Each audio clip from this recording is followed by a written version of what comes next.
দেখছেন AGT live 24/7। आप देख रहे हैं एजीटी लाइव 24/7।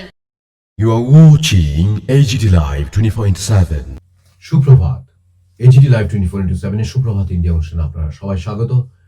আজ অর্থাৎ 21শে ডিসেম্বর 2025 ইংরেজি রবিবার। আমার হাতে রয়েছে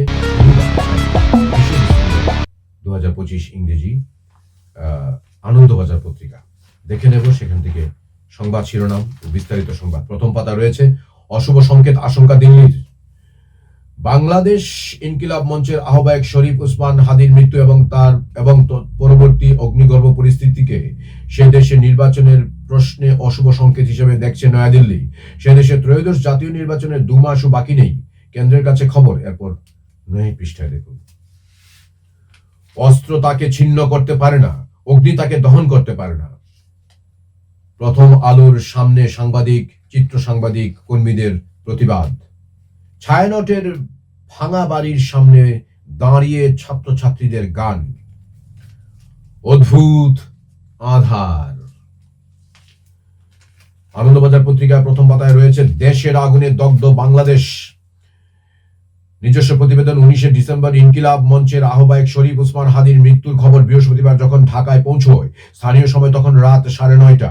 তার কিছুক্ষণের মধ্যে জাতির উদ্দেশ্যে ভাষণ দিয়ে মানুষকে সংযত থাকতে বলেন বাংলাদেশের অন্তর্বর্তীকালীন সরকারের প্রধান উপদেষ্টা মোহাম্মদ ইউনূস।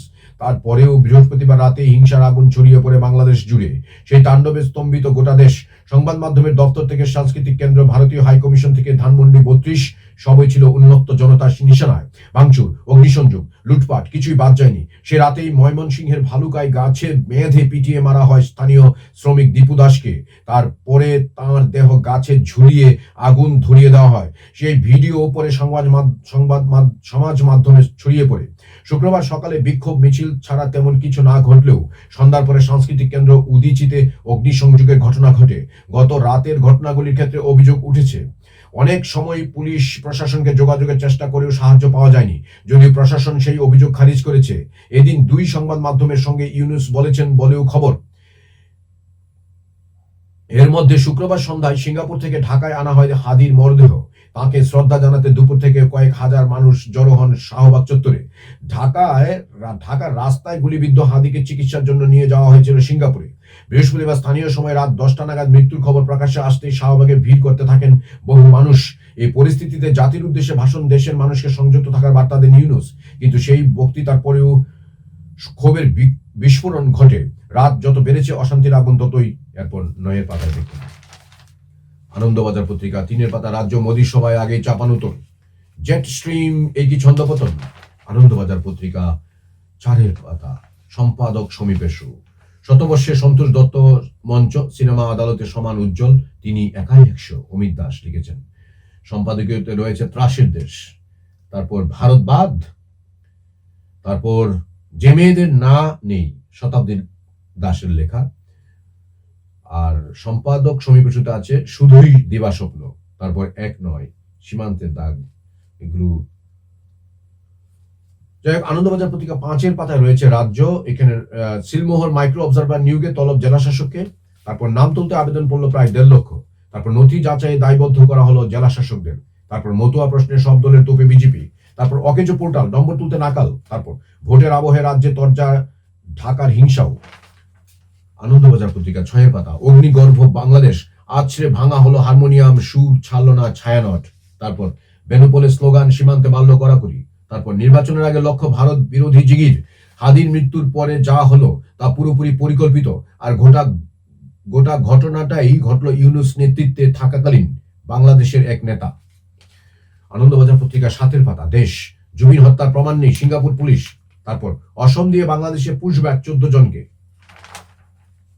আনন্দবাজার পত্রিকা 8 পাতা। দেশ বিদেশ কৃষি আইনের মতো আন্দোলন কঠিন, কংগ্রেস। তারপর মোদির সঙ্গে চায়ের আড্ডা, প্রিয়াঙ্কা কি নতুন ভূমিকায়। তারপর লন্ডনে আমির জামাত কি তারেককে আটকাতে চাইছে। তারপর বায়ু দূষণ অসুস্থতার কথা মোদী সরকার জানেও না, মানেও না। তারপর 97 লক্ষ করে নাম বাদ গেল গুজরাট ও তামিলনাড়ুতে।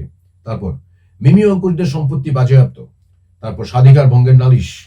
তারপর তোমরা আমাকে মেরে ফেলছো, অটুট মনোবলে এগিয়ে যাবে দ্য ডেইলি স্টার।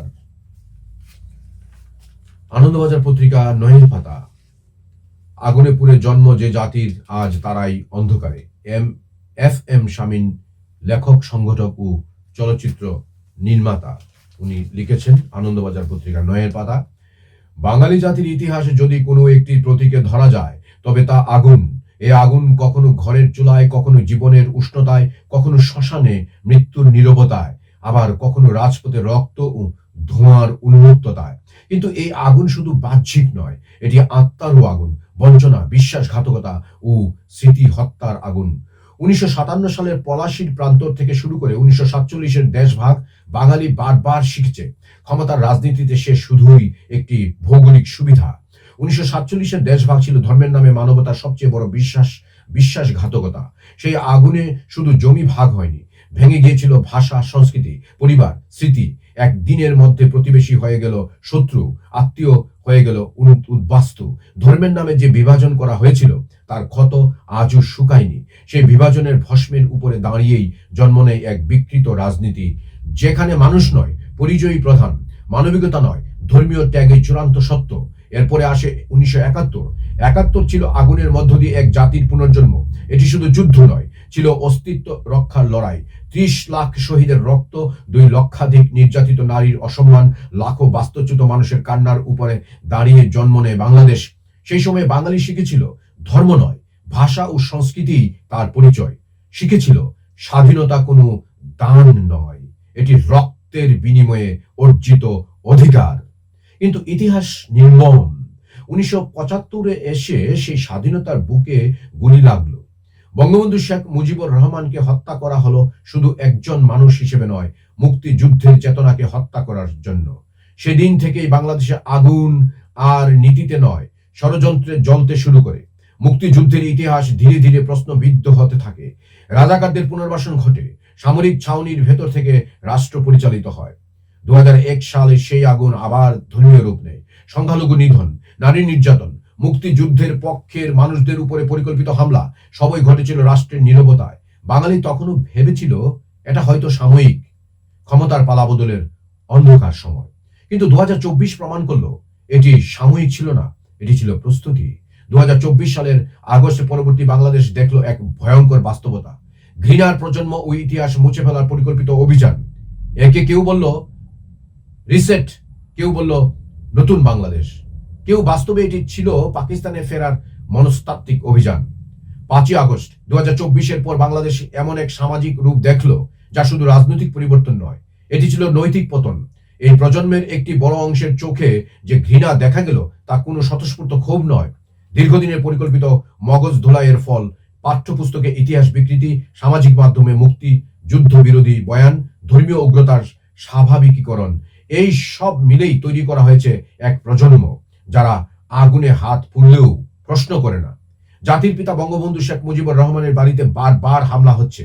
একই কায়দায় হামলা হলো বাংলাদেশের মুক্তিযুদ্ধের সব স্থাপনায়, ভাস্কর্যে, সাংস্কৃতিক কেন্দ্র, মাজার, মসজিদ, মন্দির, সর্বশেষ ছায়ানট হলো সেই প্রতিষ্ঠান যা পাক সামরিক শাসনের সময়ও বাঙালির সংস্কৃতিকে বাঁচিয়ে রেখেছিল। হামলা হলো ইন্দিরা গান্ধী কালচারাল সেন্টারে, যা ছিল সাংস্কৃতিক বিনিময় ও সহাবস্থানের প্রতীক। এটি নিছক ভাঙচুর নয়, এটি ছিল স্মৃতি হত্যা। ইতিহাস সাক্ষ্য দেয় যে সমাজ তার স্মৃতি ধ্বংস করে, সে সমাজ নিজের অস্তিত্বকেই অস্বীকার করে।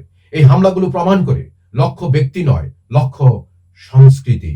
কারণ সংস্কৃতি ধ্বংস করতে পারলে ইতিহাস মুছে যায়, আর ইতিহাস মুছে গেলে প্রতিরোধও মুছে যাবে। আজ পৃথিবী দেখছে মব কিভাবে দানবে পরিণত হওয়া নতুন বাংলাদেশের মুখ। রাষ্ট্র তার নৈতিক বৈধতা শুধু হারায়নি, বরং আইনগত বৈধতা নিয়ে এই সকল জেহাদি বর্বর হত্যা ও নিপীড়নের রক্ষা কবচ হয়ে দাঁড়িয়েছে। ইনকিলাব মঞ্চের হাদির মৃত্যুকে কেন্দ্র করে যে হিংসা শুরু হলো তা দেখিয়ে দিল মব এখন রাষ্ট্রীয় বৈধতা পাচ্ছে। রাষ্ট্র আর নাগরিকের নিরাপত্তায় গ্যারান্টার নয়, রাষ্ট্র এখন নীরব দর্শক, কখনো বা নির্যাতনের প্রত্যক্ষ সহযোগী। একজন মানুষ হিসেবে বলতে চাই, কোনো মানুষের অস্বাভাবিক মৃত্যু কাম্য নয়, সে আমার চিরশত্রু হলেও। প্রথম আলো, ডেইলি স্টার যারা জুলাই আন্দোলনের পক্ষে অবস্থান নিয়েছিল তারাও রক্ষা পেল না। ইতিহাস বলে উগ্রপন্থা কাউকে বন্ধু ভাবে না। আজ যারা হাততালি দেয় কাল তারাই আক্রমণের লক্ষ্য হয়। ভারত, ভারত বিরোধী স্লোগান তুলে হাই কমিশনে হামলা, ভারতবর্ষকে আক্রমণ করে নোংরা ভাষায় আক্রমণ করা হচ্ছে, গণমাধ্যমে আগুন, সংখ্যালঘু হত্যা, এর সবই আন্তর্জাতিক আইন ও কূটনীতিক সরাসরি লঙ্ঘন। অথচ রাষ্ট্র নির্বিকার, প্রশাসন নির্বাক। বাঙালি জাতি নানা রঙের, নানা বর্ণের, নানা গন্ধের আগুনে পোড়া জাতি, কিন্তু ইতিহাস সাক্ষী এই জাতি আগুন থেকেই উঠে দাঁড়িয়েছে। বিশ্ব মানবতার কাছে প্রশ্ন একটাই, এবার আমরা রুখে দাঁড়াবো তো, নাকি নীরব থেকে এই অন্ধকারকে স্বাভাবিক হতে দেব? কারণ ইতিহাস একদিন প্রশ্ন করবে, তোমরা তখন কোথায় ছিলে? আর সেদিন আজকের এই নীরবতার কোনো যুক্তি থাকবে না। এটি লিখেছেন FM শাহিন, লেখক, সংগঠক ও চলচ্চিত্র নির্মাতা। তারপর আনন্দবাজার পত্রিকা 10-এর পাতা, হাওড়া ও হুগলি, ধান কেনার বরাত বাড়েনি ক্ষুব্ধ চাষিরা, রাতে জিটি রোডে ফের দুর্ঘটনা উত্তরপাড়া শহরে। তারপর ঋষ রায় শতদ্রুর বাড়িতে পুলিশ। আনন্দবাজার পত্রিকা 11 পাতা, হাওড়া ও হুগলি, মেয়েদের আন্তঃজেলা কাবাডির আসর, বন্দে মাতরম গান গেয়ে সমাবর্তন শিবপুরে। মূলকালীর পুজো ঘিরে জমজমাট উত্তর নারায়ণপুর। আনন্দবাজার পত্রিকা আনন্দ প্লাস, এখানে রয়েছে বেশ কিছু বিনোদনমূলক খবর। তারপর খেলার খবর রয়েছে। আনন্দবাজার পত্রিকা 14 নম্বর পাতা, আজীবনের চুক্তি চায় ক্লাব, জোট মানতে রাজি নয় ফেডারেশন, মত পার্থক্য বাড়ল চিঠিতে, সেই মেঘে ঢাকায় ISL। হার্দিক ঝড়, সঞ্জু বোঝালেন বসিয়ে রাখা অন্যায় হচ্ছিল। বিশ্বকাপ দলে গিল, ঈশানকে নিয়ে চর্চা। বিজয় হাজারে বাংলার দলের স্বামী অনুষ্ঠুপ। বিধ্বংসী হেড অ্যাসেট জয়ের পথে অস্ট্রেলিয়া। আনন্দবাজার পত্রিকা 16 নম্বর পাতা, খেলা, ফাইনালে যুব ভারত, সামনে এবার পাকিস্তান। ইপসিতা প্রিয়াঙ্কা দাপটে হার সৌরাষ্ট্রের।